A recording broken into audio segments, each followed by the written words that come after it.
नमस्कार। क्यूज के इस ऑनलाइन प्लेटफॉर्म पर आप सभी का हार्दिक अभिनंदन और स्वागत करता हूं। उम्मीद करता हूं आप सभी स्वस्थ होंगे, मस्त होंगे और निरंतर अपने स्वाध्याय में व्यस्त होंगे। हमारी जो वर्ल्ड ज्योग्राफी की सीरीज चल रही थी उसी को आगे बढ़ाते हुए आज हम पढ़ रहे थे विश्व के प्रमुख कृषि प्रदेशों को, जिसके अंदर हमने 2 कक्षाएँ आपको उपलब्ध करवा दी हैं, या 2 कक्षाएँ हम पढ़ चुके हैं। ठीक है, तो ऑफलाइन वाले सभी बस खाना वाना, हाँ नहीं खाया, चलो ठीक है। तो आज हम कौन से पढ़ेंगे? विश्व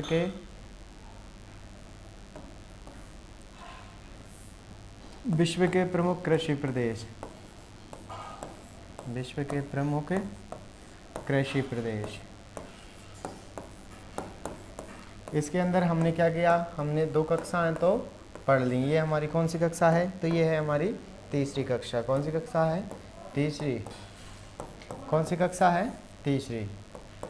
तो आज हम तीसरी कक्षा के अंदर अध्ययन करेंगे विश्व के प्रमुख कृषि प्रदेशों को लेकर के, कि कौन कौन सी कृषि प्रदेश हमें देखने को मिलते हैं। ठीक है, तो ये इसको लेकर के हमारी कौन सी कक्षा है? तो ये हमारी तीसरी कक्षा है। अभी तक हमने किन किन का अध्ययन कर लिया, यानी कौन कौन से कृषि प्रदेश हैं इनका अध्ययन कर लिया। वापस स्थानांतरित कृषि, स्थानांतरित कृषि। सेकंड हमने पढ़ी थी भूमध्य सागरीय कृषि, भूमध्य सागरीय कृषि। थर्ड पढ़ी थी हमने विशिष्ट उद्यान कृषि,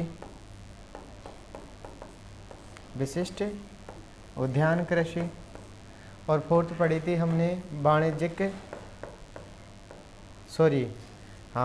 रोपण कृषि, वाणिज्यिक रोपण कृषि, यही थी ना? ठीक है, तो इन कृषियों का हमने अध्ययन कर लिया है। ठीक है, अब बची हुई कुछ और प्रमुख कृषि के प्रदेश हैं, कुछ और कृषियां हैं, उन सभी की चर्चा करते हुए आगे की ओर चलेंगे।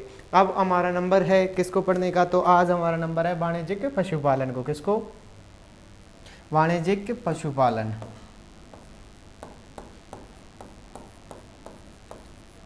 इस कक्षा के अंदर हम वाणिज्यिक पशुपालन और भी जो महत्वपूर्ण कृषियाँ बचती हैं उनके बारे में अध्ययन करें। वाणिज्यिक पशुपालन कृषि, जैसा कि नाम से ही प्रतीत हो रहा है, ये किसके लिए प्रसिद्ध है? तो पशुपालन के लिए। किसके लिए प्रसिद्ध है? पशुपालन के लिए। तो इसमें क्या लिख सकते हैं हम? सबसे पहले तो इसमें पशुओं का बहुत बड़े विस्तृत भूभाग पर पशुओं का पालन किया जाता है। उनसे ऊन मांस का उत्पादन जो होता है उससे संबंधित जो भी संस्थाएं इसके अंदर स्थापित की जाती हैं। किसमें? तो वाणिज्यिक पशुपालन में। और इसके लिए बड़े बड़े मैदान होते हैं जिसमें ये घास वगैरह उगे रहते हैं। तो इसी के साथ में हम जो हमारी घास भूमियाँ शीत कटिबंध और उष्ण कटिबंध, उनका भी अध्ययन हम इसके अंदर कर लेंगे। ठीक है ना? तो बहुत मोस्ट है ये वाली, क्योंकि इसके अंदर हम घास भूमियों को साथ में लेके चलेंगे और घास भूमियों से क्वेश्चन पूछे ही जाते हैं। तो चलिए शुरुआत करते हैं हम किसको लेकर के? वाणिज्यिक पशुपालन को लेकर के। पहले वही 5 आधार रखेंगे कि कृषि और पशुपालन का सहचर्य। पहला आधार कृषि एवं पशुपालन का। अब तुम नॉर्मल बस आप खुद लिखते चलना, कृषि व पशुपालन का सहचर्य, पशुपालन का साहचर्य। ठीक है, तो पहला आधार। ठीक है,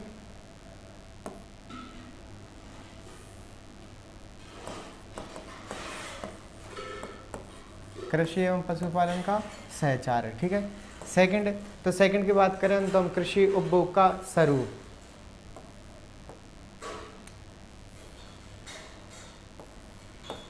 कृषि उपभोग का स्वरूप। ठीक है, थर्ड आधार की बात करें, अब या तो आप चाहो तो ऐसे डिटेल में भी लिख सकते हो, ठीक है ना, और या आप चाहो तो डायरेक्टली शॉर्ट्स में भी लिख सकते हो, ठीक है ना। आगे बात करें श्रम व पूंजी, विनियोग।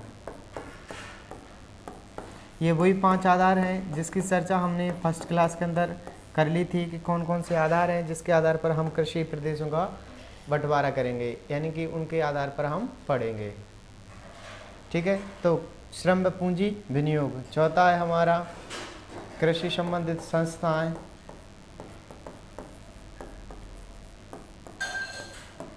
कृषि संबंधित संस्थाएं व मशीनीकरण, संस्थाएं व मशीनीकरण,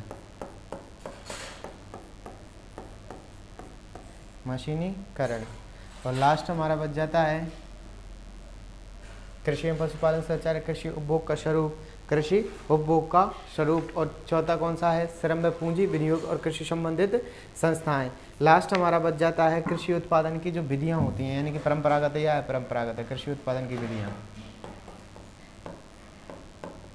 कृषि उत्पादन की विधियां।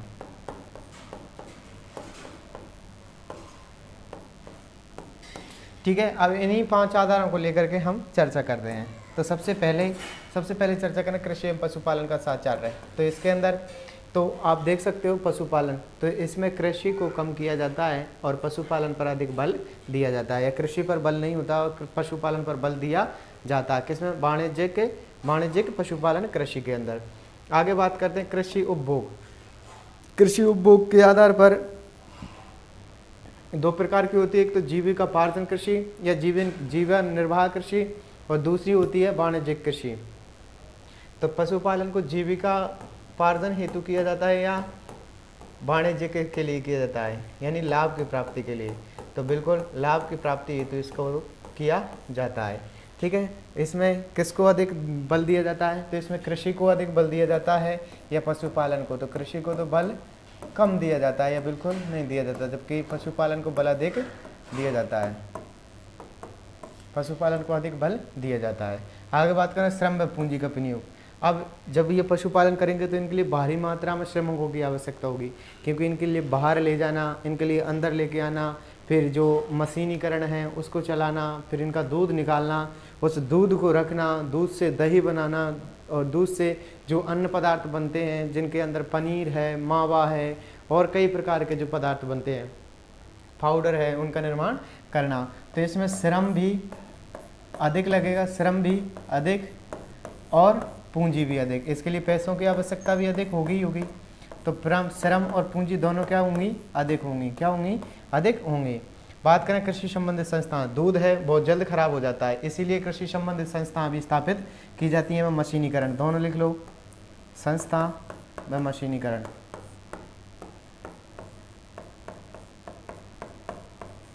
तो संस्था एवं मशीनीकरण दोनों अधिक देखने को मिलते हैं। बात करें कृषि उत्पादन की विधियाँ, तो इसमें परंपरागत विधि से तो 1 या 2 गांवों का पालन कर सकते हैं हम, और जबकि गैर परंपरागत तरीके से, क्योंकि उनके अंदर रोग और जैसी कई बीमारियां चलती हैं, जैसे अभी एक चली थी लंपी, जो गायों में सर्वाधिक देखने को मिल रही थी। इसके द्वारा क्या होता था, जो गायें होती थी उनकी त्वचा पर ऐसे गोल गोल से वो बाहर निकल के आ जाते थे।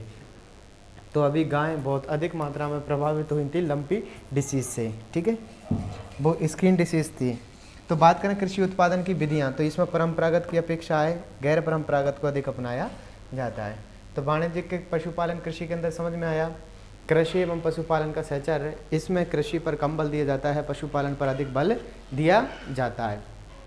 दूसरा है कृषि एवं कृषि का स्वरूप, यानी कि इसके अंदर कृषि कौन सी होती है? तो जीवन निर्वाह कृषि नहीं की जाती, ये कौन सी होती है? वाणिज्यिक कृषि होती है।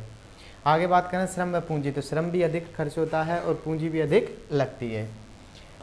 4th है कृषि संबंधित संस्थाएं एवं मशीनीकरण, तो इनके लिए संस्थाएं भी उच्च स्तर की स्थापित की जाती हैं और मशीनीकरण भी उच्च स्तर का चाहिएता होता है। आगे बात करें कृषि उत्पादन की विधियाँ, तो इसमें परंपरागत विधियों को कम प्रयोग किया जाता है, जबकि गैर परंपरागत विधियों को अधिक प्रयोग किया जाता है। तो ये तो हो जाते हैं वाणिज्यिक पशुपालन। आप चाहो तो वैसे लिखूँ मैं, जैसे हम फर्स्ट से लिखते आ रहे हैं, लेकिन उसके अंदर क्या होता है, मैंने देखा कि हाँ ठीक है मटेरियल तो बहुत ज़्यादा हो जाता है, लेकिन चीज़ें वही हैं, लिखनी वही है। अब इसको लाइन में लिखूँ मैं, कृषि व पशुपालन के सहचर्य में वाणिज्यिक पशुपालन कृषि में कृषि पर कम बल दिया जाता है और पशुपालन पर अधिक बल दिया जाता है। 2nd कृषि उपभोग का स्वरूप, ये जीविका निर्वाह हेतु नहीं की जाती या जीवन निर्वाह हेतु कृषि नहीं होती, ये वाणिज्य के यानी लाभ कमाने की दृष्टि से ये कृषि की जाती है। इस वाणिज्यिक पशुपालन कृषि के अंदर श्रम व पूंजी का अधिक प्रयोग होता है या श्रम या पूंजी का अधिक कार्य होता है। ठीक है, और आगे कृषि संबंधित, इसमें कृषि से संबंधित कई प्रकार की संस्थाएं हमें देखने को मिलती हैं, जैसे दूध के लिए जमाने के लिए स्टोर कोल्ड स्टोरेज वगैरह चाहिए, पनीर वगैरह के लिए रखने के लिए चाहिए। तो इसमें उच्च स्तर की मशीनों का और कृषि संबंधित संस्थाओं की स्थापना की जाती है। लास्ट, कृषि उत्पादन की विधियों में परंपरागत और गैर परंपरागत। तो इसमें परंपरागत विधियों का प्रयोग कम किया जाता है, क्योंकि गैर परंपरागत यानी मॉडर्न टेक्नोलॉजी है उसका प्रयोग अधिक किया जाता है। किसमें? वाणिज्यिक पशुपालन कृषि के अंदर।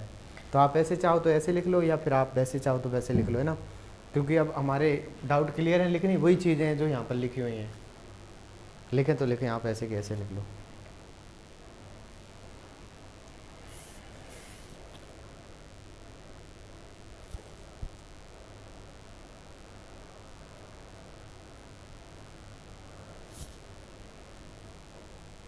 लिख लिया। नेक्स्ट, अब बात करते हैं हम उष्ण व शीतन, जो घास की कटिबंध पेटियां हैं उनको लेकर के। तो क्या होता है, जो पशु होते हैं, पशुओं को बड़े बड़े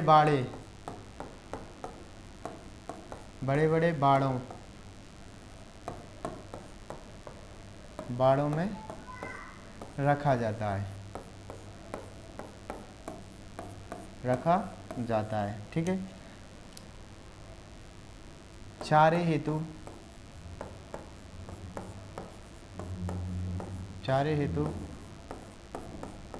बड़े बड़े मैदान होते हैं। क्या होते हैं? बड़े बड़े मैदान होते हैं, चारे के लिए बड़े बड़े मैदानों की व्यवस्था होती है। आगे बात करें हम, तो उन मैदानों में हमें उष्ण और शीत, उष्ण कटिबंध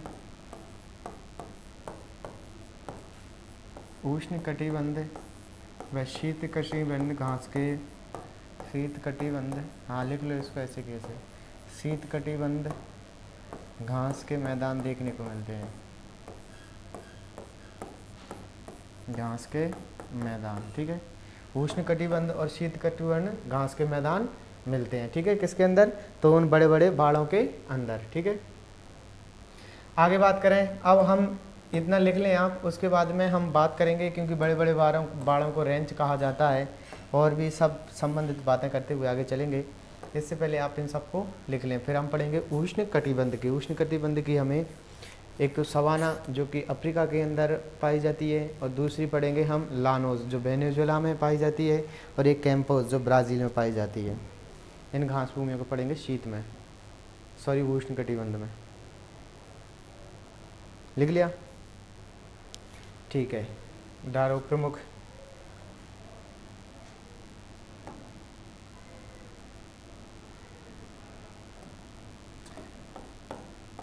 उष्ण कटिबंध घास भूमियाँ, उष्ण कटिबंध घास भूमियाँ, उष्ण कटिबंध घास भूमियाँ, यानी उष्ण कटिबंध कौन सी घास भूमियाँ में देखने को मिलती हैं, ठीक है। सबसे पहले बात करते हैं हम,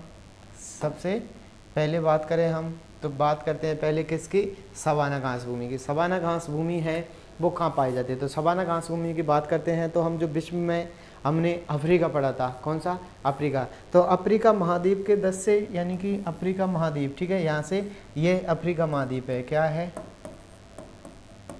अफ्रीका महाद्वीप है। अफ्रीका के 10 से डिग्री से लेकर के 20 डिग्री के मध्य, किसके? 10 डिग्री से 20 डिग्री के मध्य जो घास भूमियाँ पाई जाती हैं उसे सवाना घास भूमि कहा जाता है। क्या कहा जाता है? सवाना घास भूमि। हमने पढ़ा था कि यहाँ पर एक नदी बहती है अमेजन। कौन सी? अमेजन। और अमेजन के बारे में ये पढ़ा था कि 1200 प्लस सहायक नदियाँ हैं इसकी, 1200 से प्लस सहायक नदियाँ, ठीक है। और ये जो है वो अफ्रीका के सहलवास वनों से, अफ्रीका नहीं, दक्षिण अमेरिका में बहती है, तो ठीक है, छोड़ो तुम तो। अफ्रीका में 10 डिग्री से लेकर के 20 डिग्री के मध्य, कितने? 10 डिग्री से 20 डिग्री के मध्य जो घास भूमियाँ पाई जाती हैं उन्हें किस नाम से जाना जाता है? उन्हें जाना जाता है सवाना के नाम से। किस नाम से? सवाना घास भूमियाँ। सवाना घास भूमियाँ, ठीक है, किस नाम से जानते हैं? सवाना घास भूमि के नाम से जानते हैं। यानी कि जो अफ्रीका महाद्वीप है उसके 10 डिग्री से लेकर के 20 डिग्री दोनों गोलार्धों में उस घास भूमि किस नाम से जाना जाता है? तो उस घास भूमि को जाना जाता है किस नाम से? सवाना घास भूमि के नाम से, जो कि विश्व की सबसे लंबी या सबसे बड़ी घास भूमि है, ठीक है। तो आप लिखें पहला अफ्रीका, लिख लो सवाना घास भूमि।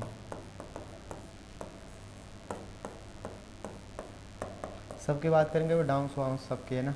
सवाना घास भूमि ये कहाँ पाई जाती है? तो अफ्रीका में। कहाँ पाई जाती है? अफ्रीका में। कहाँ पर? 10 डिग्री से 20 डिग्री दोनों गोलार्धों में, दोनों गोलार्ध के अंदर क्या पाई जाती है? तो सवाना घास भूमि पाई जाती है, ठीक है। नेक्स्ट बात करें हम लानोज की। कौन सी? लानोज है वो पाई जाती है वेनेजुएला में। कहाँ पर?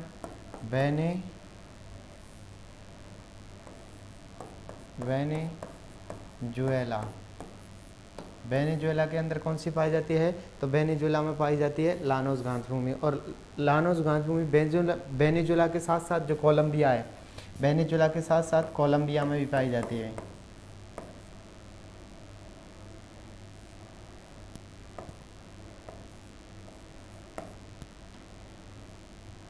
कोलंबिया। तो क्या होता है? जो लानोज घास है, लानोज घास, ठीक है, इसके घास और लिख लेना आप। लानोज घास ये कहाँ पाई जाती है? तो वेनेजुएला और कोलंबिया में। तीसरी की बात करते हैं हम, तो तीसरी घास भूमि है जो कि ब्राज़ील के अंदर पाई जाती है और उसका नाम है कैम्पोज। कौन सी? कैम्पोज या कैम्पोस, कैंपास या कैंपोस, ठीक है। इसका एक और नाम मिलता है कैंपास।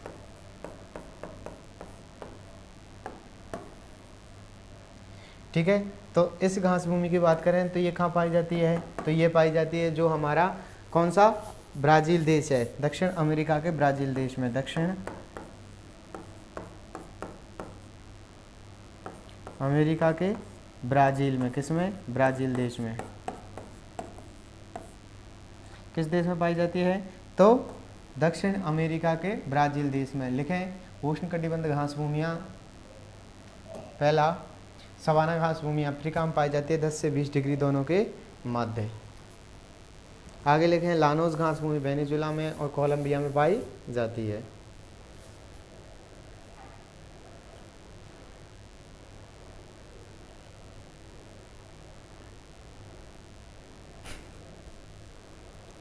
पढ़ थर्ड लिखें कैंपोस या कैंपोस घास भूमि दक्षिण अमेरिका में ब्राज़ील में पाई जाती है। तो ये कौन सी थी? तो ये तो थी उष्णकटिबंधीय घास भूमियाँ। कौन सी थी? उष्णकटिबंधीय घास भूमियाँ। अब बात करते हैं हम शीतकटिबंधीय घास भूमियों की। तो डालें शीतकटिबंध घास भूमियाँ।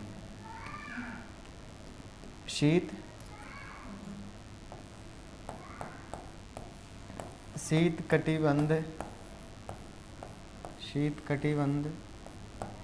घास भूमियाँ यानी शीतकटिबंध घास भूमियाँ कहाँ देखने को मिलती हैं, अब उनकी बात करते हैं, ठीक है।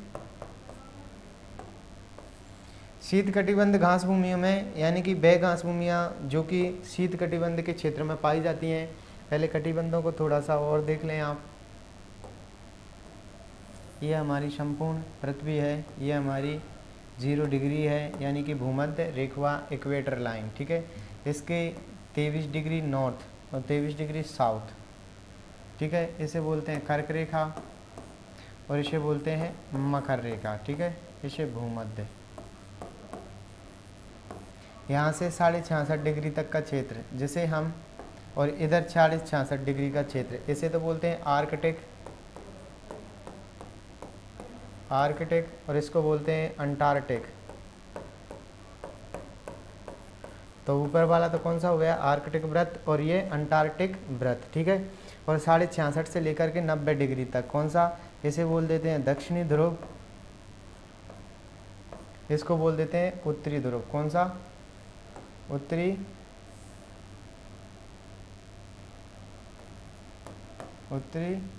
ध्रुव।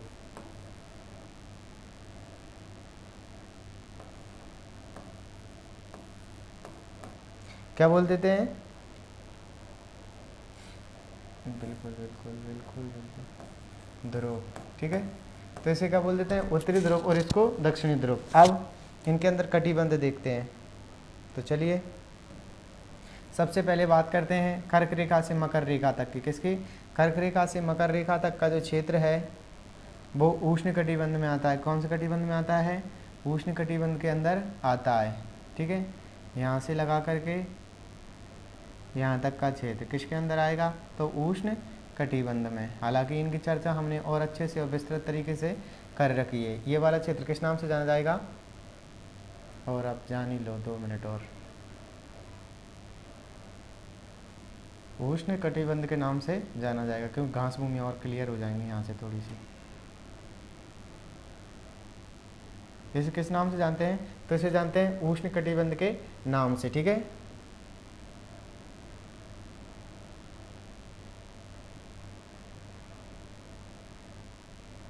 नेक्स्ट बात करें हम, नेक्स्ट बात करते हैं 23 डिग्री से नॉर्थ में और 23 डिग्री से साउथ में जो 66.5 डिग्री तक का क्षेत्र है, 66.5 डिग्री तक का क्षेत्र है, उसे क्या कहा जाता है, तो उसे कहा जाता है शीत कटिबंध। क्या कहा जाता है, शीत कटिबंध। ये नॉर्मल है, हालांकि फिर हम अलग पढ़ते हैं उसमें 45 से 75 डिग्री, 75 से, पर ये नॉर्मल है ना।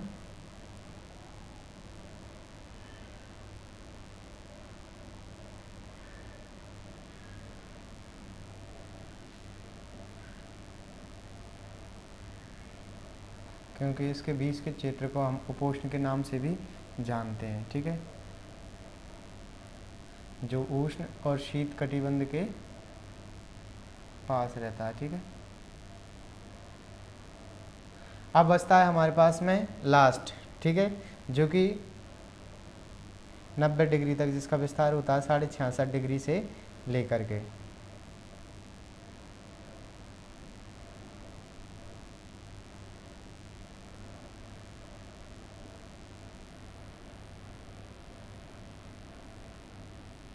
तो ये अब देखिए इसमें कहाँ से क्या तक क्या होता है।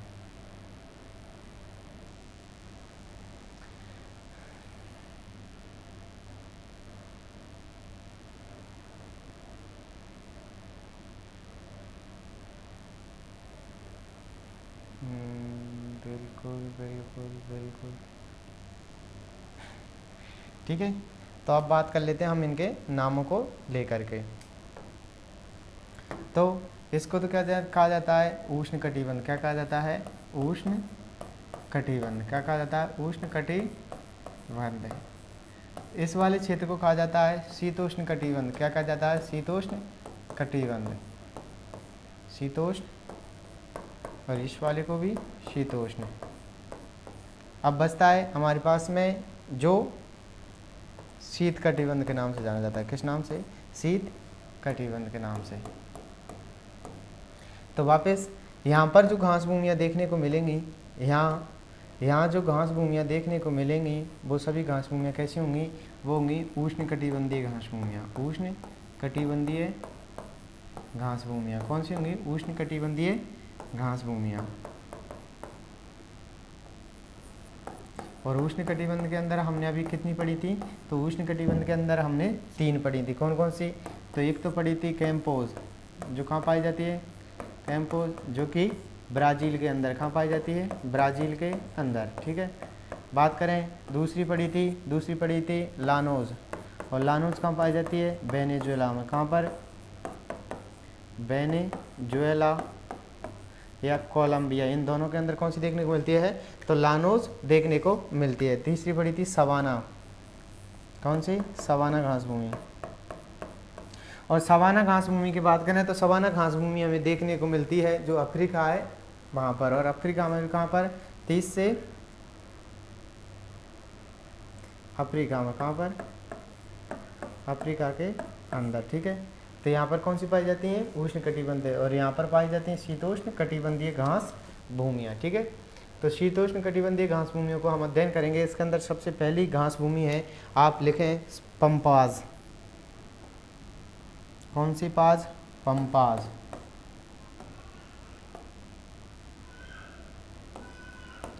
पंपाज घास भूमि।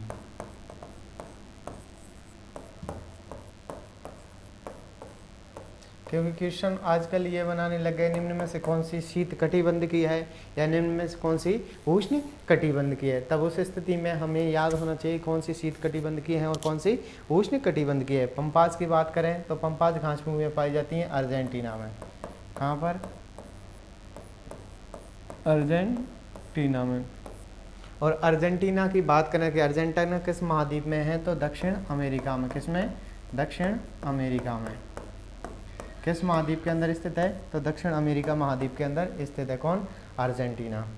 आगे इससे और क्वेश्चंस बनते हैं। क्या क्वेश्चंस बनते हैं कि यहाँ की जो पौष्टिक घास है, यहाँ की जो पौष्टिक घास है उसे अल्फा अल्फा क्या कहा जाता है, क्या कहा जाता है, तो अल्फा अल्फा कहा जाता है। और आगे यहाँ से एक और बनता है कि जो शिकागो है, विश्व की मांस मंडी यूएसए को जाना जाता है। ये तो पर याद रखना कहाँ पर है, तो ये तो है दक्षिण अमेरिका में, और शिकागो है यूएसए में। और यूएसए में भी कहाँ पर, तो मिशिगन झील के किनारे पर, ठीक है। तो लिखें यहाँ की जो पौष्टिक घास है, पौष्टिक घास है उसे क्या कहा जाता है, तो अल्फा अल्फा। कई बार पूछा गया है, मोस्ट है, ठीक है,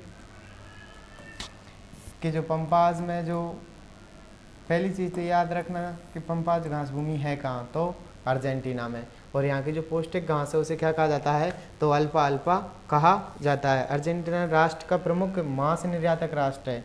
कौन सा, जो अर्जेंटीना है विश्व का प्रमुख मांस निर्यातक, विश्व का प्रमुख मांस निर्यातक राष्ट्र।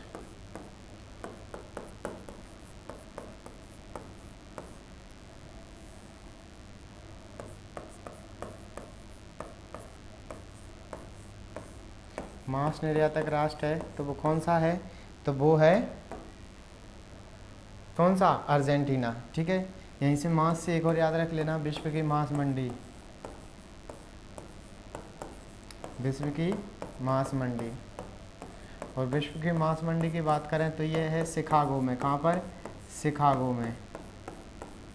और शिकागो कहाँ है, यूएसए में। और शिकागो मिशिगन झील के किनारे है। किसके किनारे है, मिशिगन,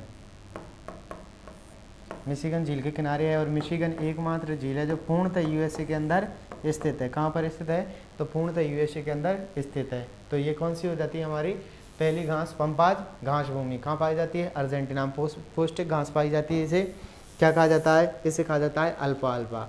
और जो अर्जेंटीना राष्ट्र है वो विश्व का प्रमुख राष्ट्र मांस निर्यातक राष्ट्र है। और आगे बात करें, विश्व की मांस मंडी के नाम से शिकागो को जाना जाता है। और यहाँ पर जो शिकागो स्थित है वो है मिशिगन झील के किनारे। चलो ठीक है, इतना हो जाता है। नेक्स्ट की बात करते हैं, बेल्ट्स। बेल्ट्स पाई जाती है दक्षिण अफ्रीका में। कहाँ पर, तो बेल्ट्स घास भूमि, बेल्ट्स घास भूमि।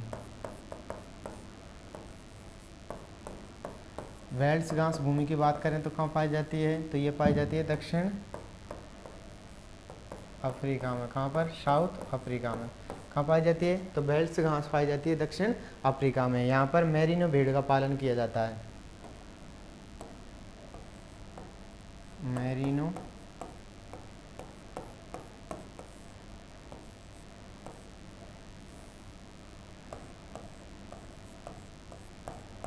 मेरिनो भेड़ का पालन,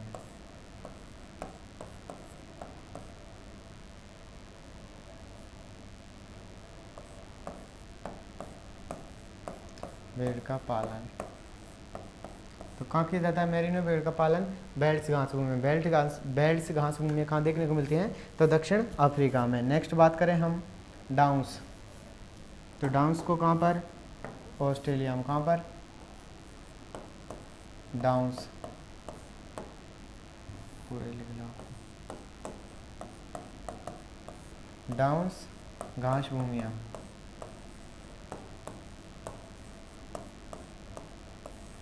डाउन्स घास भूमियाँ कहाँ देखने को मिलती हैं? तो ये देखने को मिलती हैं ऑस्ट्रेलिया में। कहाँ पर देखने को मिलती हैं? तो ऑस्ट्रेलिया के अंदर देखने को मिलती है। कौन सी? डाउन्स घास भूमियाँ। इससे पहले कौन सी पड़ी है? बेल्ट्स। बेल्ट्स का मिलती है दक्षिण अफ्रीका में। इससे पहले पंपाज, तो पंपाज का मिलती है अर्जेंटीना में। लानोस वेनेजुएला में। इससे पहले पढ़ा था सवाना। सवाना मिलती है अफ्रीका के अंदर। और फिर पढ़ा था कंपास, तो कंपास मिलती है हमें ब्राज़ील के अंदर।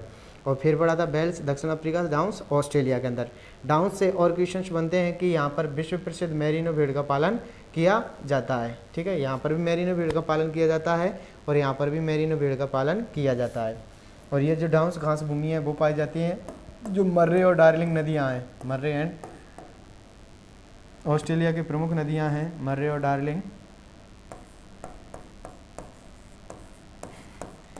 अब नाम ही ऐसा है डार्लिंग, मर्रे और डार्लिंग। इसको तो बिल्कुल नहीं बोलने वाले तुम लोग। ठीक है, तो एक और चीज़ कि जब तक आप पढ़ाई कर रहे हो तब तक 3 चीज़ों से दूर रहना।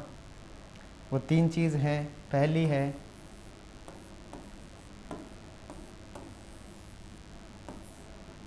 ठीक है, और दूसरी है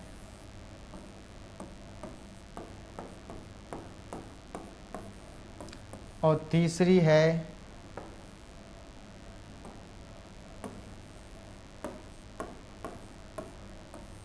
जब तक आप सक्सेस नहीं हो जाते आपको किसी भी चीज़ पर, तो क्या नहीं करना है? इन तीनों में हमें सम्मिलित नहीं होना। जब हम सक्सेस होंगे तब ही इनके अंदर जाना है, क्योंकि अगर इंसान इसके अंदर पड़ गया तो भी ख़त्म कहानी है। ठीक है, राजनीति में तो बिल्कुल भी नहीं पढ़ना है। ठीक है, और ना ज़्यादा धर्म पर कंट्रोवर्सी करनी है हमें किसी भी क्षेत्र में, अगर आप सच्ची में और सीरियसली तैयारी कर रहे हो तो।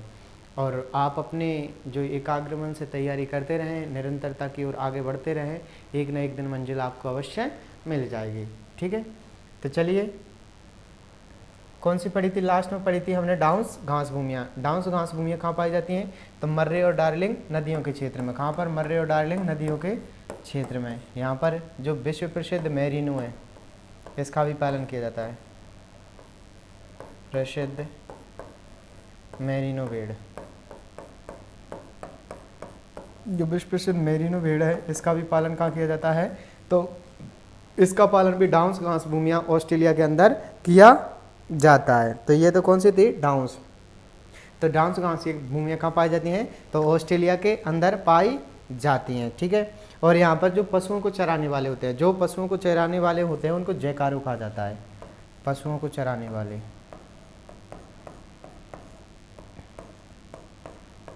पशुओं को चराने वाले, जो पशुओं को चराने वाले होते हैं इनको जयकारू कहा जाता है। क्या कहा जाता है?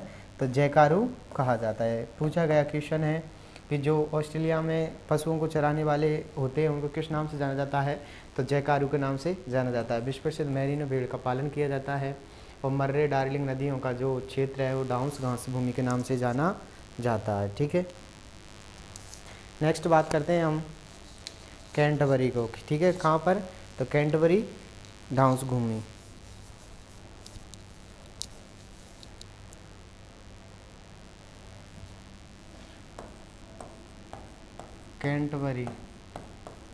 कैंटरबरी घास भूमियाँ। और कैंटरबरी घास भूमियों की बात करें तो ये कहाँ पाई जाती हैं? ये पाई जाती हैं न्यूजीलैंड में। कहाँ पर? न्यूजीलैंड में। न्यूजीलैंड में जो घास भूमियाँ शीत कटिबंध की कैंटरबरी, उनको किस नाम से जाना जाता है? तो कैंटरबरी घास भूमियों के नाम से जाना जाता है। ठीक है, यहाँ से जो रूमानी भेड़ है, रूमानी भेड़ का पालन किया जाता है। रूमानी भेड़ का पालन किया जाता है। कहाँ पर? तो ये किया जाता है कहाँ? कैंटरबरी घास भूमि में। कैंटरबरी घास कहाँ पर पाई जाती है? न्यूजीलैंड में। और किसका?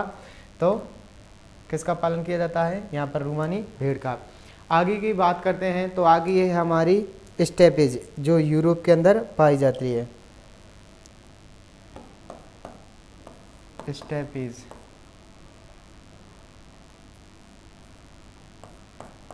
स्टेपेज तो स्टेपेज की बात करें तो ये यूरोप के अंदर पाई जाती है।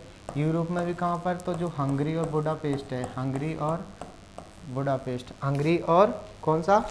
तो पुस्तोज, सॉरी, हंगरी में से पुस्तोज कहा जाता है।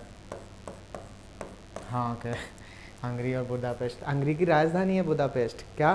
बुडापेस्ट। कौन सी राजधानी है? बुडापेस्ट। लेकिन जो हंगरी है उसके अंदर इस स्टेपेज घास को किस नाम से जानते हैं? पुस्तोज घास के नाम से जानते हैं। किस नाम से जानते हैं? पुस्तोज को घास के नाम से जानते हैं।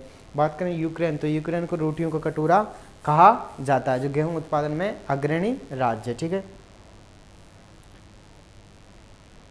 आगे लिख लो आप यूक्रेन को।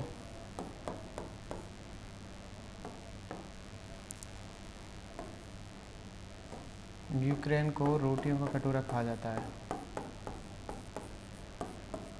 रोटियों का कटोरा किसे कहा जाता है? तो ये यूक्रेन को कहा जाता है। क्या कहा जाता है? रोटियों का कटोरा। ठीक है, तो यूक्रेन को कहा जाता है क्योंकि यहाँ पर क्या है? गेहूं का उत्पादन अधिक किया जाता है। जो घास भूमि है इसके अंदर गेहूं का उत्पादन किया जाता है, उत्पादन किया जाता है। इसी वजह से क्या कह देते हैं हम? यूक्रेन को रोटियों का कटोरा के नाम से जानते हैं। नेक्स्ट बात करते हैं हम, तो नेक्स्ट है हमारी प्रेरीज। तो प्रेरीज पाई जाती है यूएसए के अंदर। हमने अच्छे से चर्चाएं कर ली प्रेरीज पर कि जो प्रेरीज ये कहाँ पाई जाती है? तो यूएसए के अंदर, यानी ये हमारा यूएसए है और यूएसए के अंदर जो घास भूमि पाई जाती है उन्हें प्रेरीज के नाम से जानते हैं। कैसे नाम से? ये मैक्सिको, ये कनाडा, तो इनको किस नाम से जानते हैं? प्रेरीज के नाम से जानते हैं। ठीक है, आगे और यहाँ पर हवाएं चलती हैं, जो इस गर्म हवाएं चलती हैं, जो यहाँ पर जो बर्फ़ जमी रहती है उसे पिघलाने में कार्य करती हैं, इसलिए उन हवाओं का कहा जाता है हिमबख्शनी हवा भी कहा जाता है। जब हमने पवनें पढ़ी थी तब उसके बारे में अच्छे से अध्ययन कर लिया।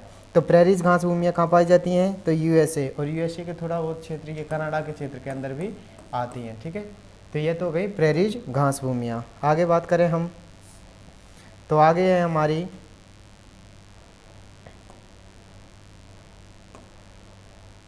प्रेरीज हो गई। ठीक है, तो ये तो थी घास भूमियाँ।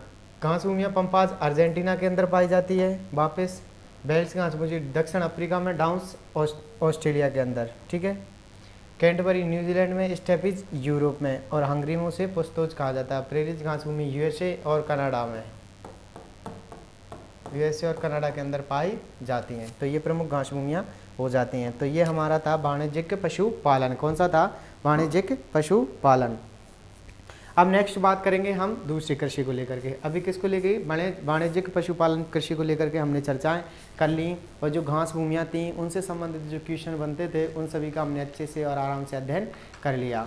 तो अब नेक्स्ट है हमारी वाणिज्यिक डेयरी। तो वाणिज्यिक डेयरी में भी सेम कंडीशंस वही रहने वाली हैं।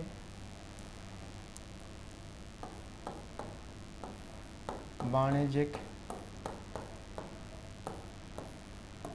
डेयरी कृषि, डेयरी कृषि। ठीक है, वही 5 आधार लगाओ। पहला, कृषि एवं पशुपालन का सहचार्य है।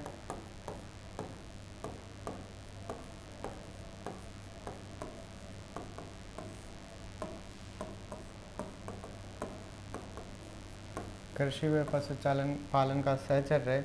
दूसरा है कृषि उपभोग का स्वरूप या कृषि उत्पादन की विधियाँ लिख लो। कृषि उत्पादन की विधियाँ,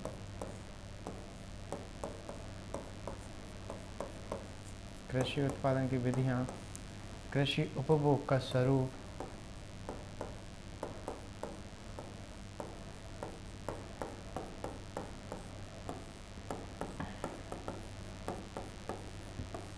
कृषि उपभोग का स्वरूप,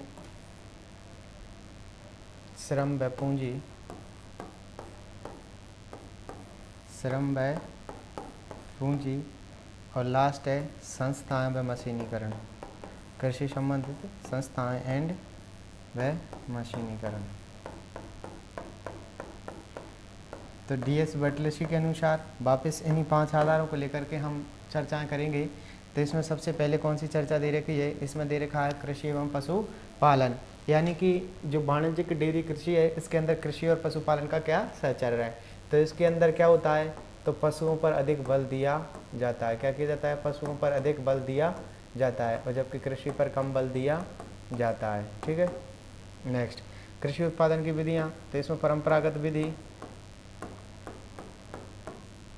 और दूसरा है गैर परंपरागत। कौन सी,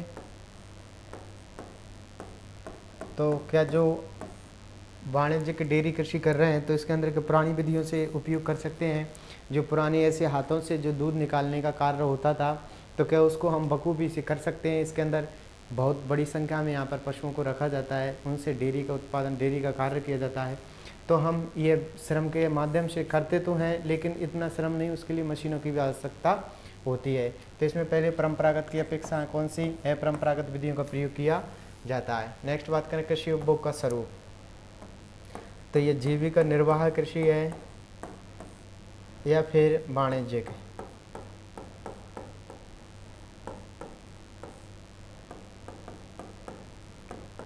तो क्या सिर्फ इसका उद्देश्य यही होता है कि इसका उद्देश्य सिर्फ जीविका चलाना होता है? बिल्कुल नहीं, इसका उद्देश्य वाणिज्यिक होता है, यानी कि बड़े स्तर पर लाभ कमाना। श्रम व पूंजी की बात करें तो इसमें श्रम भी अधिक होगा और पूंजी भी अधिक होगी। श्रम अधिक, पूंजी अधिक, पूंजी अधिक। ठीक है, और लास्ट में कृषि संबंधित संस्थान, तो संस्थान भी स्थापित की जाएंगी, संस्थाओं की भी क्या की जाएगी, स्थापना की जाएगी, क्योंकि एक बहुत बड़े स्तर पर इनका उत्पादन किया जाता है, इसीलिए उनकी संबंधित संस्थाओं को भी स्थापित किया जाता है, यानी कि इनकी संस्थाओं को भी स्थापित किया जाएगा। और मशीनीकरण भी उच्चतम होगा। मशीनीकरण भी क्या होगा, तो मशीनीकरण भी उच्चतम होगा। वापस वाणिज्यिक डेयरी कृषि के अंदर कृषि पर कम बल दिया जाता है, पशुपालन पर अधिक बल दिया जाता है। इसमें कृषि उत्पादन की विधियों में गैर परंपरागत विधियों की अपेक्षा गैर परंपरागत विधियों का प्रयोग किया जाता है। तीसरा कृषि उपभोग का स्वरूप, यहाँ पर जीविका निर्वाह कृषि के आधार, कृषि निर्वाह के आधार के बजाय वाणिज्यिक कृषि पर अधिक बल दिया जाता है। नेक्स्ट है श्रम व पूंजी, वाणिज्यिक डेयरी कृषि के अंदर श्रम व पूंजी दोनों अधिक मात्रा में व्यय होते हैं। इसके कारण तो आप सभी को पता चल ही गए होंगे क्यों होते हैं, क्योंकि एक बहुत बड़ी मात्रा में हमें पशुओं के लिए रखने की आवश्यकता होती है। उन्हें फिर मैदानों में, घास भूमियों में ले जाने के लिए मनुष्यों की आवश्यकता होती है, तो इसके लिए पूंजी की भी ज़रूरत पड़ेगी। ठीक है ना, क्योंकि बड़ी बड़ी मशीनी संस्थाओं को भी स्थापित किया जाएगा, तो इसके लिए संस्थाएं भी होती हैं, क्योंकि इसके लिए कोल्ड स्टोरेज की आवश्यकता होती है। कोल्ड स्टोरेज की आवश्यकता होती है, इनके लिए ट्रक फार्मिंग की आवश्यकता होती है, ट्रक फार्मिंग की आवश्यकता होती है। किसके लिए, तो वाणिज्यिक डेयरी कृषि के अंदर। अब थोड़े से और बात कर लेते हैं हम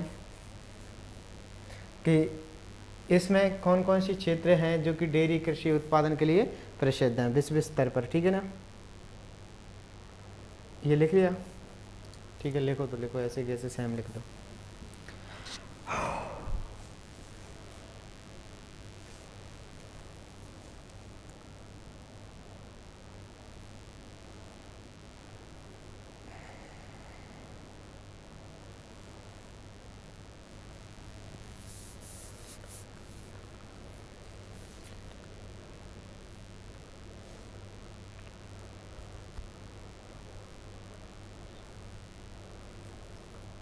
हाँ लिख लो पूरा की पूरा, बस ऐसे ही लिख लेना आप तो शॉर्ट्स में।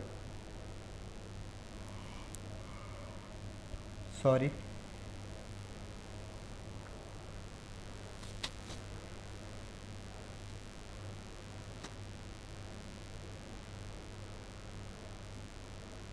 ठीक है। चले अब बात करते हैं जो डेयरी कृषि से क्वेश्चंस बनते हैं उनको लेकर के। तो पहला और महत्वपूर्ण, इम्पोर्टेंट,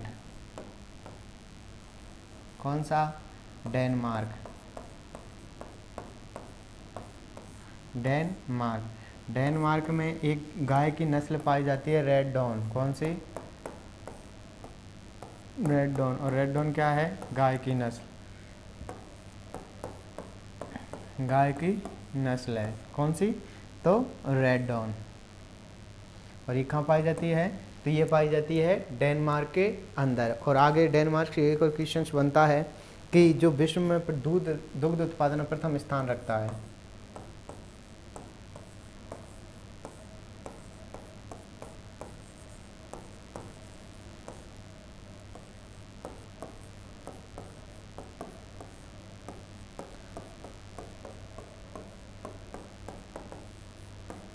क्या करता है? ये विश्व में दुग्ध उत्पादन में प्रथम स्थान रखता है। कौन? तो ये डेनमार्क।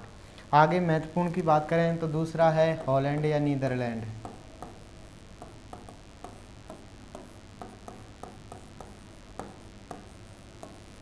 हॉलैंड या नीदरलैंड।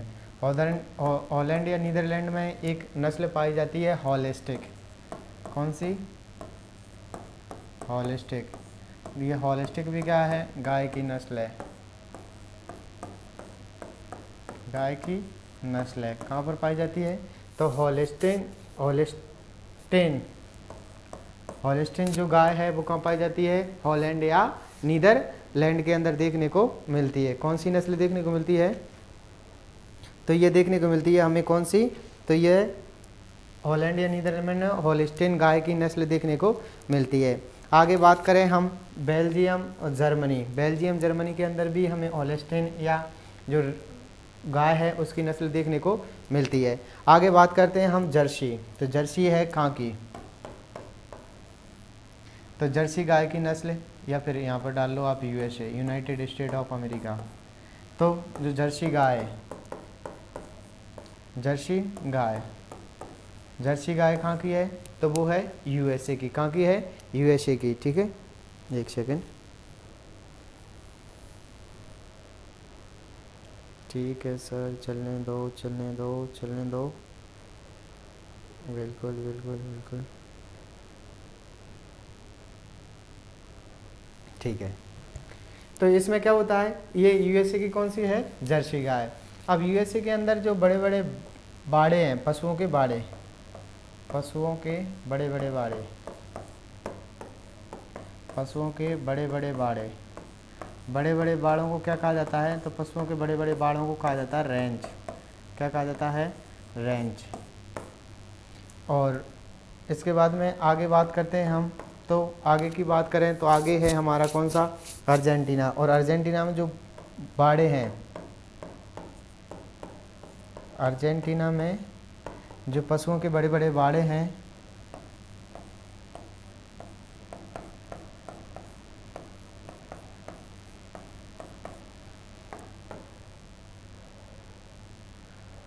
जो अर्जेंटीना पशुओं के बड़े बड़े बाड़े हैं उनको एस्टोनिया कहा जाता है। एस्टेंसेनिया, एस्टेंसोनिया।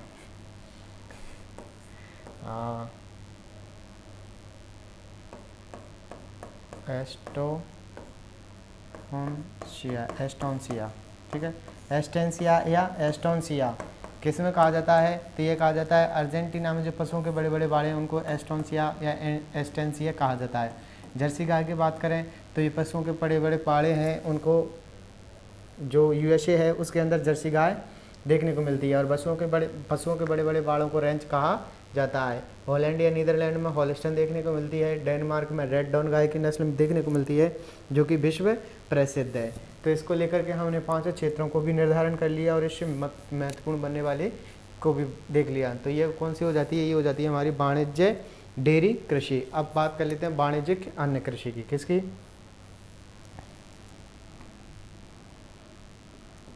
वाणिज्यिक अन्य कृषि। ये तो हो जाएगी ना, टाइम तो है ना अपने पास। वाणिज्यिक अन्य कृषि,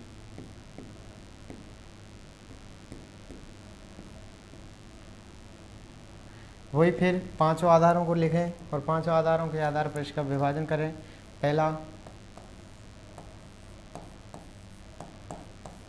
कृषि व पशुपालन में सहचार्य,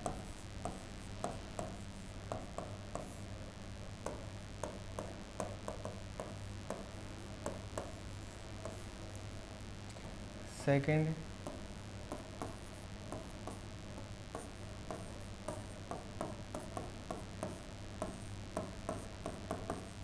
कृषि उपभोग का स्वरूप, थर्ड है कृषि उत्पादन की विधियाँ,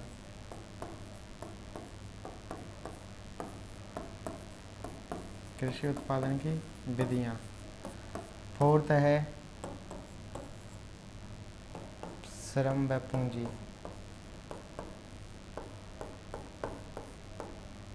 और फिफ्थ है संस्थाएं व मशीनीकरण। कौन सा? संस्थाएं व मशीनीकरण।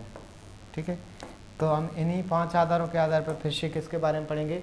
वाणिज्यिक अन्य कृषि के बारे में। वाणिज्यिक अन्य कृषि के बाद देखा जाए तो इसका उद्देश्य क्या होता है? इसका उद्देश्य होता है लाभ कमाना, और जो अधिक लाभ प्रदान करती है उन फसलों को उत्पादित करना। किसका लाभ होता है?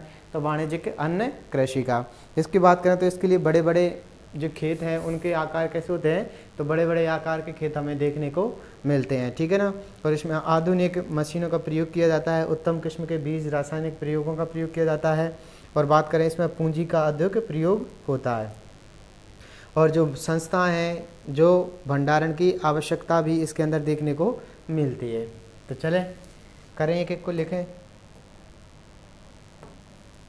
कृषि एवं पशुपालन, तो इसमें कृषि पर अधिक बल दिया जाता है, कृषि पर अधिक बल और पशुपालन पर कम बल दिया जाता है।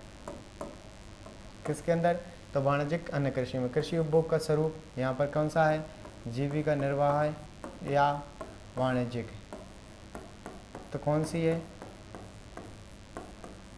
लाभ कमाने की दृष्टि से की जाती है। इसमें परंपरागत विधियों की अपेक्षा किसको अपनाया जाता है? गैर परंपरागत को। गैर परंपरागत विधियों को अपनाया जाता है। ठीक है, नेक्स्ट श्रम व पूंजी। तो इसके अंदर श्रम व पूंजी दोनों की आवश्यकता अधिक होती है, श्रम की भी अधिक और पूंजी की भी अधिक। क्योंकि श्रम की आवश्यकता क्यों होती है? क्योंकि कृषि को करने के लिए अधिक से अधिक व्यक्तियों की आवश्यकता होती है, और उसी के लिए पूंजी की आवश्यकता पड़ती है, क्योंकि उत्तम किस्म के बीजों का निर्धारण करना, उत्तम किस्म के रासायनिक पदार्थों का प्रयोग करना, तब जा करके ये क्या करेंगे? अधिक पैदावार करेंगे, और फिर क्या करेंगे? लाभ की प्राप्ति करेंगे। तो इससे संबंधित संस्थाएं यानी वेयर हाउस वगैरह हैं, इनका निर्माण भी किया जाता है। तो कृषि संबंधित संस्थाएं स्थापित की जाती हैं। आगे मशीनीकरण की आवश्यकता होती है।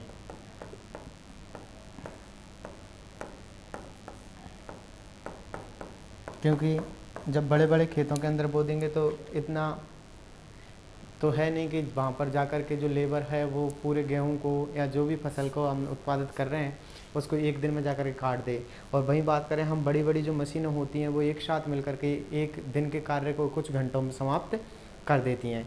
तो इसलिए क्या होता है? कृषि संबंधित संस्थाएं व मशीनीकरण की आवश्यकता इसके अंदर होती है। ठीक है, तो ये कौन सी थी? वाणिज्यिक अन्य कृषि। लिख लें यूँ कि यूँ कृषि पशुपालन का सहचर्य में इसमें कृषि पर अधिक बल दिया जाता है और पशुपालन पर कम बल दिया जाता है। ठीक है, नेक्स्ट लिखें कृषि उपभोग का स्वरूप। इसका उद्देश्य लाभ कमाना होता है, इसका उद्देश्य लाभ कमाना होता है, ना कि जीवन निर्वाह।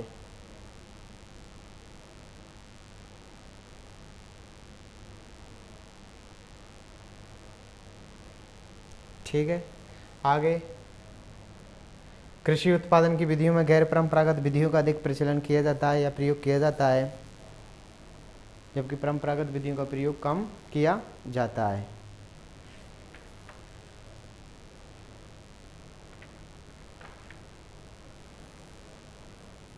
ठीक है, नेक्स्ट इसमें श्रम व पूंजी की आवश्यकता अधिक होती है, क्योंकि कृषि करने के लिए उच्चतम बीजों का, उच्चतम खादों का, उच्चतम रासायनिक उर्वरकों का प्रयोग किया जाता है, उच्च गुणवत्ता वाले बीजों को बोया जाता है, इसलिए इसमें पूंजी की आवश्यकता अधिक होती है और इन सभी कार्यों को करने के लिए श्रम की आवश्यकता होती है, तो पूंजी व श्रम की आवश्यकता अधिक होती है।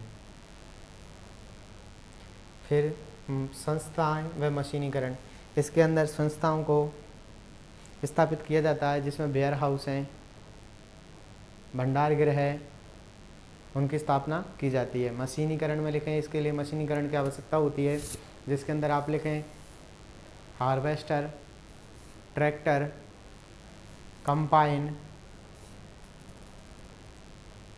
और भी कई प्रकार की फलों से संबंधित मशीनें, जेसीबीयाँ जो खुदाई उदाई करने का काम करती हैं। तो ये किस्म होता है वाणिज्यिक अन्न कृषि के अंदर। अब इसमें कौन कौन से फैक्ट बनते हैं, यानी कि प्रमुख उत्पादक देश, यानी कि जो अन्न के प्रमुख उत्पादक देश हैं उनकी बात करते हैं। तो उत्पादक देश, उत्पादक देशों के अंदर बात करते हैं तो पहले नंबर पर है चीन। कौन है? चीन। सेकंड नंबर पर है भारत। कौन है? भारत। और थर्ड नंबर पर है यूएसए। कौन है? यूएसए। फोर्थ नंबर की बात करें तो ये वो देश हैं जो कि अन्न का सर्वाधिक उत्पादन करते हैं। पहले स्थान पर कौन कर रहा है? विश्व में सर्वाधिक अन्न, अगर अन्न का कोई उत्पादन करता है तो कौन कर रहा है? चीन। सेकंड नंबर पर भारत, थर्ड नंबर पर यूएसए, फोर्थ नंबर पर मैक्सिको। कौन सा? मैक्सिको।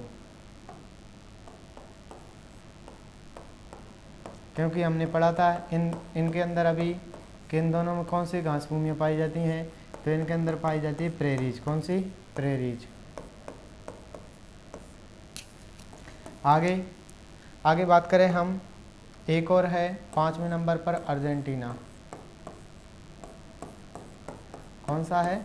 अर्जेंटीना भी प्रमुख अन्न उत्पादक देशों के अंदर सम्मिलित होता है। तो ये प्रमुख अन्न उत्पादक देश हो जाते हैं। आगे और महत्वपूर्ण फैक्ट्स बनते हैं इससे कि विश्व की गेहूं मंडी के नाम से, विश्व की गेहूं मंडी,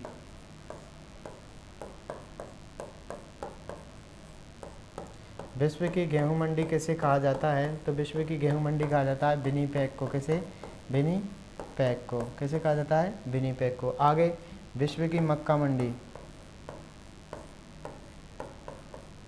विश्व की मक्का मंडी, तो विश्व की मक्का मंडी कहा जाता है सेंट लुइस को। किसको? सेंट लुइस को।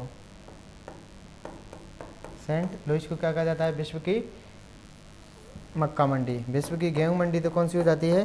तो विनिपेग। और विश्व की मक्का मंडी कौन सी हो जाती है? तो ये हो जाती है सेंट लुइस।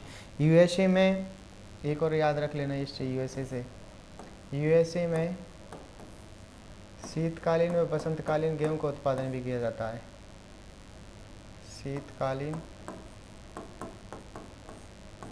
व बसंतकालीन गेहूं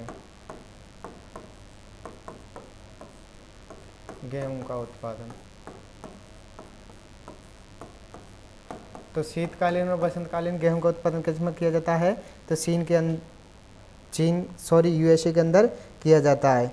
यहाँ पर जो शीतकालीन व बसंतकालीन क्षेत्र में विभाजन करता है उसे नेब्रास्का कहा जाता है। यानी कि शीतकालीन व बसंतकालीन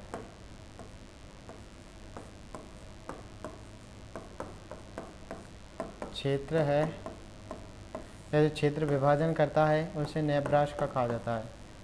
क्या कहा जाता है? तो नेब्रास्का कहा जाता है।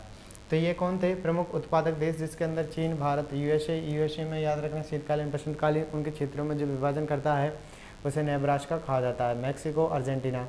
विश्व की गेहूं मंडी विनिपेग को कहा जाता है और विश्व की मक्का मंडी सेंट लुइस को कहा जाता है। इनका हमने अभी तक अध्ययन कर लिया। ठीक है, मक्का उत्पादन और देख लो, चीन, यूएसए, ब्राज़ील, मैक्सिको। कौन से? मक्का उत्पादन वाले।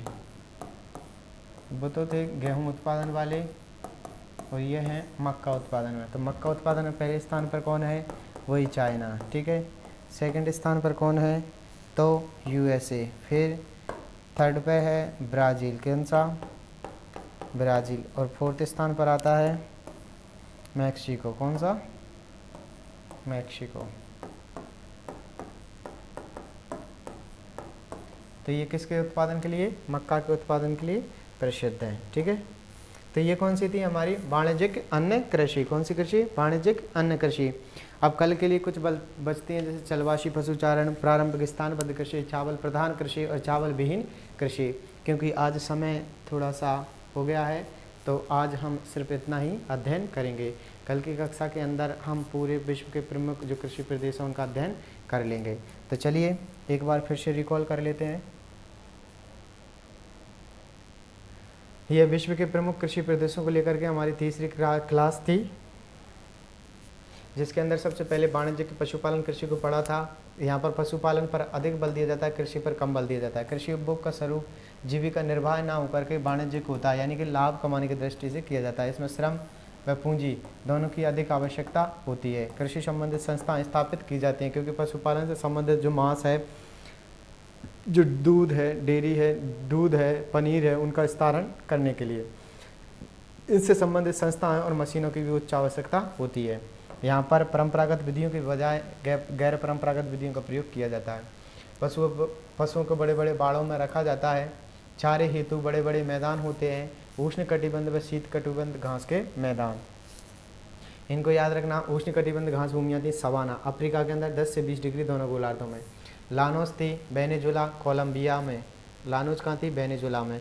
आगे कैंपोज कैंपास ये थी दक्षिण अमेरिका के ब्राज़ील में।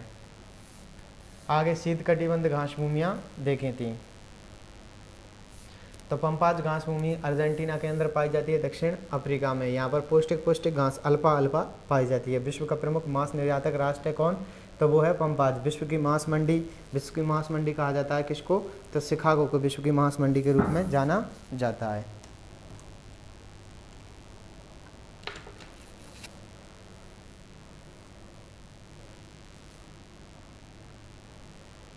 आगे बात करें हम,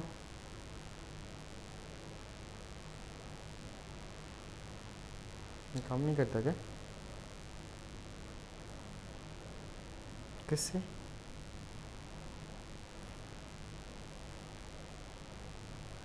ये तो ब्राइटनेस, चलो ठीक है छोड़ो।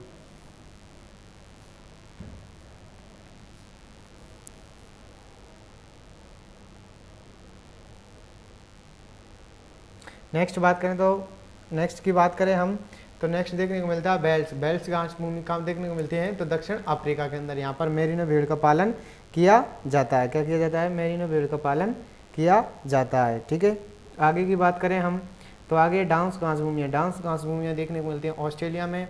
और जो ऑस्ट्रेलिया है, ऑस्ट्रेलिया के अंदर जो मर्रे और डार्लिंग नदी है उसके बीच में। तो विश्व प्रसिद्ध मेरिनो भेड़ का पालन किया जाता है, और पशुओं को चराने वाले जो होते हैं उनको जयकारू कहा जाता है। आगे बात करें, कैंटरबरी घास भूमि न्यूजीलैंड में पाई जाती है, और यहाँ रोमानी भेड़ का पालन किया जाता है। आगे स्टेपीज यूरोप में है, और यहाँ पर हंगरी में है, इसे पुस्तोज के नाम से जाना जाता है। यूक्रेन के अंदर, यूक्रेन को रोटियों को कटोरा कहा जाता है, क्योंकि यहाँ पर गेहूं का उत्पादन अधिक होता है। इसके बाद में देखा था प्रेरीज घास भूमि यूएसए और कनाडा के अंदर पाई जाती है। वाणिज्यिक डेयरी कृषि की बात करें तो कृषि व पशुपालन का सहचर्य है। तो वाणिज्यिक डेयरी में पशुपालन पर अधिक बल दिया जाता है और कृषि पर कम बल दिया जाता है। यहाँ पर परंपरागत की अपेक्षा गैर परंपरागत विधियों का प्रयोग अधिक किया जाता है। कृषि उपभोग का स्वरूप जीविका निर्वाह न होकर के यहाँ पर क्या है, वाणिज्यिक होता है। श्रम व पूंजी, तो इसके अंदर श्रम भी अधिक लगता है और पूंजी भी अधिक आवश्यकता होती है। इसके लिए कृषि संबंधित संस्थान कोल्ड स्टोरेज वगैरह की स्थापना की जाती है। बाद मशीनीकरण, तो मशीनीकरण की आवश्यकता होती है, जिसके अंदर ट्रक फार्मिंग को लगा करके आप कई प्रकार की मशीनों की आवश्यकता इसके अंदर देखने को मिलती है। इसके बाद में हमने देखा था महत्वपूर्ण, जो डेनमार्क है विश्व में प्रमुख दुग्ध उत्पादन में प्रथम स्थान पर है, और यहाँ की जो रेड डॉन है वो गाय की नस्ल प्रसिद्ध है। हॉलैंड और नीदरलैंड की है हॉलिस्टन। यूएसए की है जर्सी गाय, और पशुओं के बड़े बड़े बाड़ों को रेंच कहा जाता है। अर्जेंटीना में पशुओं के बड़े बड़े बाड़ों को एस्टेंसिया कहा जाता है। फिर पढ़ा था वाणिज्यिक अन्न कृषि, कृषि एवं पशुपालन का सहचर्य है। तो वाणिज्यिक अन्न कृषि में कृषि पर अधिक बल दिया जाता है, पशुपालन पर बल नहीं दिया जाता। कृषि उपभोग का स्वरूप, यहाँ पर कृषि और उपभोग का स्वरूप जीविका निर्वाह न होकर के वाणिज्यिक होता है। कृषि उत्पादन की विधियों की बात करें तो यहाँ पर परंपरागत विधियों की अपेक्षा किसको अपनाया जाता है, गैर परंपरागत विधियों को। श्रम व पूंजी की अधिक आवश्यकता होती है। संस्था में मशीनीकरण की भी अधिक आवश्यकता होती है, क्योंकि इसके लिए जो वेयर हाउस वगैरह है इनका निर्माण करना होता है, जिस पर यहाँ का इनका भंडारण किया जा सके। और कृषि को करने के लिए बड़ी बड़ी मशीनों की आवश्यकता होती है, या कृषि संबंधित मशीनों की आवश्यकता। उत्पादक देशों में बात करें तो उत्पादक देशों में है चीन, सेकंड नंबर पर भारत, थर्ड पर है यूएसए, फोर्थ पर है मैक्सिको और फिफ्थ पर है अर्जेंटीना। जो यूएसए और मैक्सिको है, यूएसए और मैक्सिको के अंदर जो शीतकालीन वसंतकालीन गेहूँ देखने को मिलते हैं, और इन दोनों में जो विभाजित करने का काम करता है वो करता है नेब्रास्का। कौन सा करता है? नेब्रास्का। बात करें विश्व की गेहूं मंडी कहा जाता है विनिपेग को, और विश्व की मक्का मंडी कहा जाता है सेंट लुइस को। इसके बाद में देखा था हमने मक्का उत्पादन में, तो मक्का उत्पादन में है चीन पहले स्थान पर है, दूसरे पर यूएसए, थर्ड पर ब्राज़ील और फोर्थ पर मैक्सिको। ठीक है, तो ये तो प्रमुख कृषि प्रदेश हो जाते हैं। ठीक है, आगे बात करें हम, तो आज हमने इतना ही अध्ययन किया था। ठीक है, तो आज की क्लास के अंदर इतना ही, क्योंकि समय हो जाता है। कल की क्लास के अंदर हमारा लास्ट पार्ट होगा, जो कि विश्व के प्रमुख कृषि प्रदेशों को लेकर के होगा। तो आज आप सभी के लिए बहुत बहुत धन्यवाद कि आप इस सेशन से जुड़े रहे, और आपने प्रत्येक पल को एंजॉय किया, और प्रत्येक क्षण आपने आनंदित महसूस किया। तो अगर कहीं भी मानवीय त्रुटि हो जाती है तो उसके लिए क्षमा प्रार्थी हैं। और इसी के साथ में आज के लिए सिर्फ इतना ही, मिलते हैं कल की क्लास में। तब तक स्वस्थ रहिए, मस्त रहिए और निरंतर अपने स्वाध्याय में व्यस्त रहिए। जय हिंद, जय भारत। हो गया ना?